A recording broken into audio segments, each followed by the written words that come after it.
Hi, I'm Justin Wang and this is my final research presentation.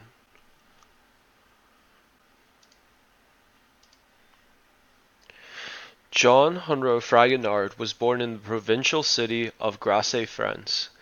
He would follow the traditional path of training for a history painter by attending the École Royale des Élèves Protégés in Paris, and he went to Italy and trained at the French Academy in Rome until 1761 and was extremely adept in the Baroque style. And although he was adept in historic paintings, he chose to avoid royal commissions to accept commissions from private collectors. He would paint many masterpieces, such as the series of large panel paintings for Madame du Barry. Many of his works, including this one, had themes of love, eroticism, secularism, as well as bright colors. While he held a spotlight for most of his life after the French Revolution, his popularity declined and he worked in administrative positions at the Louvre until his death in 1806 in Paris. Although he died a relatively quiet death, his legacy, such as masterpieces like the Swings, shows us how society was changing during the Rococo period in 18th century Europe to become more secular in thought. He trained at many institutes such as the École Royale des Élèves Protégés in Paris or the French Academy in Rome after discovering a passion for art at a young age. He studied under Francois Boucher before he had any formal training. He used oil, chalk, and more as his mediums, and he tended to focus on creating pictures and natural scenery in his work. Choosing to paint for rich collectors instead of the state, Fragonard painted in the Rococo style, appealing to his customers who were aristocrats. And since Rococo style art features themes of luxury and eroticism, they were extremely popular with his French customers. Through these paintings, he was able to make a great living from his rich customers, who many of which were aristocrats or tax collectors. His most famous work was called The Swing, which contained all themes of Rococo-style art, therefore making it not surprising that this was his most well-known piece. In Fragonard's work, Young Girl Reading, the girl depicted is comprised of a masterful blend of brushstrokes that mimics real-life textures. The girl's hair is in a wave pattern and that waves upwards as her hair goes upwards as well. The ribbed clothing on her neck is also done extremely well with noticeable ripples going into it, which added detail. The ribbed clothing on her neck is done extremely well. Her dress is textured with creases that a real dress would have, and the same could be said for the pillow she's leaning on. In line with most of his work, he chooses to use light hues for a more pleasant and playful tone. This piece was obviously created for one of his rich clients during that time, as most educated women were part of the upper classes. In this woman's attire of the ribbed collar, expensive yellow dress, and cuffs shows off her wealth and her elegance. Fragonard also captures the inherent elegance of upper-class women in this piece, which is one reason for his popularity with the upper-class people during the 18th century. The second of Fragonard's work I will discuss is called Blind Man's Bluff. It is inspired by the actual game Blind Man's Bluff, where someone is blindfolded and others taunt the blindfolded person and try to avoid them. Here, Fragonard spins the game into more of a flirtatious situation where the man is trying to court the woman.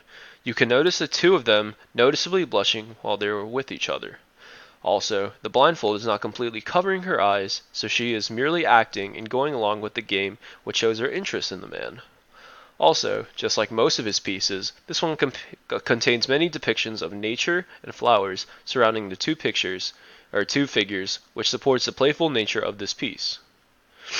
He uses natural colors that occur in nature to mimic the actual appearance of what he depicted, and overall, the colors complement each other very nicely, with the striking red dress being in the middle and the blue sky in the background, and there are two colors that go very well together on the color wheel.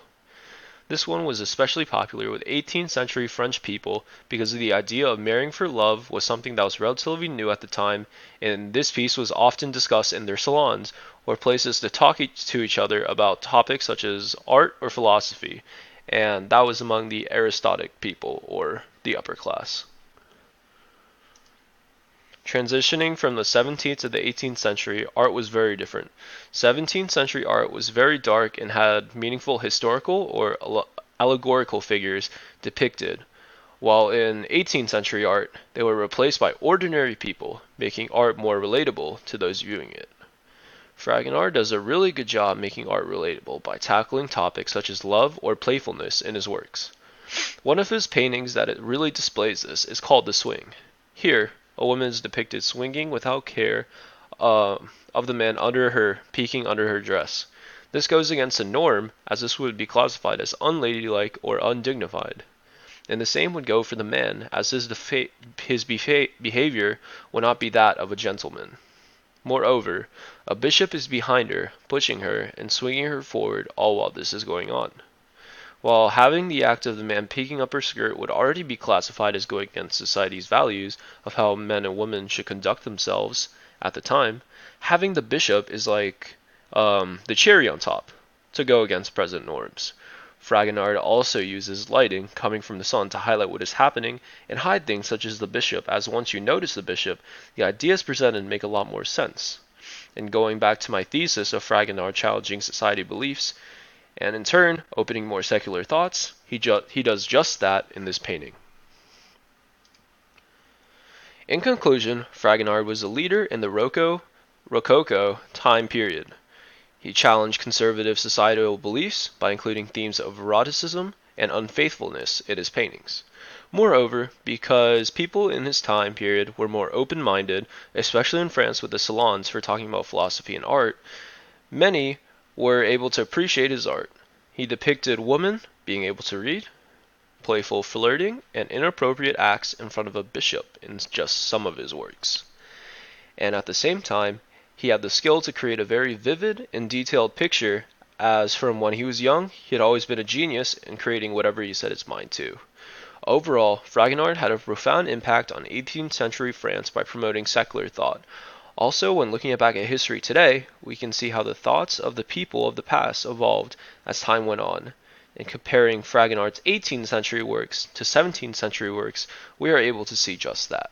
Therefore, not only did Fragonard influence those around him while he was alive, but also those in the future whom he left a lasting legacy through his collections of masterpieces.